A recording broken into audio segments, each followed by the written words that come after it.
Bonjour la famille, j'espère que vous allez très bien et que tout se passe bien de votre côté. Comme vous le savez, nous sommes à l'école de la vie, nous sommes là pour apprendre, se former et s'informer sur différents sujets de la vie. C'est votre frère Davidson Bassissa. Nous sommes sur l'instant partage, nous sommes là pour partager. Comme je l'avais dit dans l'une de mes vidéos, une personne qui ne partage pas est une personne qui n'est pas humble, car l'humilité peut se faire sentir par le partage. Vous avez des expériences, vous avez des connaissances, l'instruction, vous devez partager aux autres. Et bien moi, je le fais. Alors, je le disais d'entrée des jeux que nous sommes sur l'instant partage, nous sommes là pour partager. Nous allons partager quelque chose sur la langue française. Comme vous le savez très bien, que dans le monde, il y a beaucoup de gens qui parlent la langue française et il faudrait à toute fois ou à chaque fois aider ces personnes-là. Aujourd'hui, nous allons parler des codes. Comme nous le savons très bien, la langue française compte deux codes. Il y a le code écrit et le code oral. Le code écrit n'a que deux registres. Deux registres. Tandis que le code oral compte 5 registres. En commençant par le registre soutenu jusqu'au dernier registre qui n'est que le registre haché. Donc ce qu'on appelle de façon simple le langage de la rue. Il y en a 5.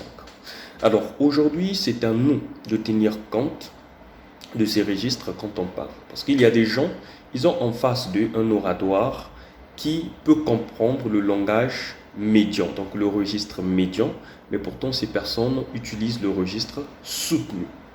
Vous voyez, ça sera très difficile qu'on puisse saisir votre message. Si vous avez en face de vous les gens qui ne peuvent que comprendre le registre familier et que vous parlez en utilisant le registre médian, je pense que cela va compliquer la tâche. Donc c'est à vous, quand vous prenez la parole, vous devez savoir à qui ai-je affaire. Face à votre interlocuteur, vous devez toujours vous poser la question. Est-ce que je dois utiliser le registre médian? Est-ce que je dois utiliser le registre soutenu? Est-ce que je dois utiliser le registre oratoire, le registre familier? C'est à vous de voir cela. Mais ce que vous devez savoir, c'est que quand vous utilisez le même registre que votre orateur, je pense que le message va très bien se passer. Voilà pourquoi aujourd'hui, il y a deux fois, quand vous essayez un peu de voir les discours des politiciens, les discours des hommes d'affaires, quand ils parlent, tellement qu'ils utilisent un registre fermé, le plus souvent c'est le registre soutenu qu'ils utilisent, et vous, si vous ne pouvez que comprendre le français qui se limite au registre médian, je pense que ça va faire en sorte que vous ayez des difficultés à comprendre le message, ou encore à déchiffrer les phrases ou les expressions qui sont utilisées dans le discours de ce dernier. Donc voilà un peu le partage que je voulais faire avec vous. Je pense que ça va vous aider. Donc prochainement, vous devez tenir compte de cela. Ok? Que la langue française compte deux codes. Il y a le code oral et le code écrit. Dans le code oral, nous avons 5 registres. Il y en a 5. Dans le code écrit, nous n'en avons que 2. Donc vous, quand vous utilisez le code oral, vous devez tenir compte de votre auditoire. Vous devez tenir compte de votre interlocuteur. Ok? N'utilisez pas n'importe quel registre pour faire valoir votre niveau en langue française. Vous devez tenir compte de votre interlocuteur. Parce que moi, je me dis, ça serait insensé d'avoir en face de nous quelqu'un qui, quand on parle à cette personne, la personne ne nous comprend pas. C'est insensé.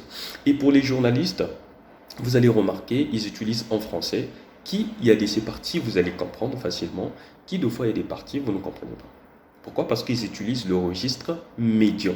Ils savent qu'ils ont affaire à différentes personnes dans la société. Donc il faudrait qu'on utilise le registre médian. C'est d'ailleurs le registre standard. C'est un registre qui peut être compris par les plus petits aux plus grands. Ok?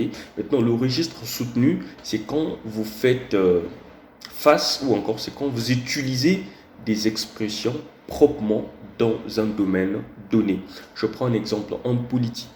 En politique, quand il fait son discours, il utilise le registre soutenu tout en tenant compte des expressions ou encore des contours de son domaine ou encore des expressions qui se trouvent dans son domaine.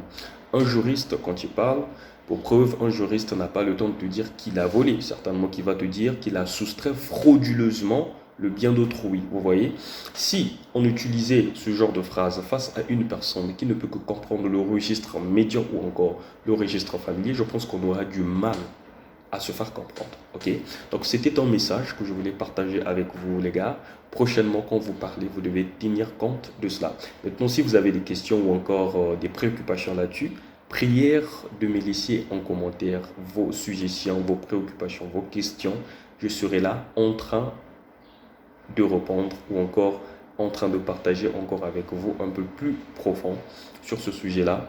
Merci bien de m'avoir suivi. C'est votre frère Télixon Bassessa. À nous revoir dans une prochaine vidéo. Au revoir.